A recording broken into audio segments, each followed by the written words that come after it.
3, 2. Hola, soy Santos Tuz. El día de hoy aprenderemos otras partes del cuerpo en lengua maya. ¡Vamos a aprender maya!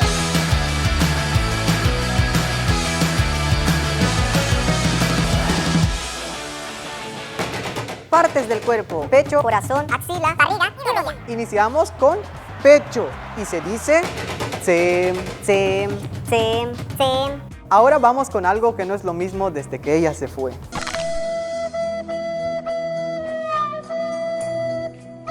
Y es el corazón y se dice puksik al. Puksik al, puksik al. Oye, Adrián, ¿no sientes que huele algo diferente? Ay, me hace falta ponerme bicarbonato en la axila. Y se dice chic. Chic, chic, chic. Y ahora vamos con barriga y se dice nak, nak, nak. Oye, Armando, yo pude ser un gran futbolista. ¿Sí? Sí, pero se me lastimó la rodilla. Y rodilla se dice pish, pish. Pish, pish. Y estas fueron otras partes del cuerpo. Kosh kanik maya, malo kanantaba. Bueno, cuídate.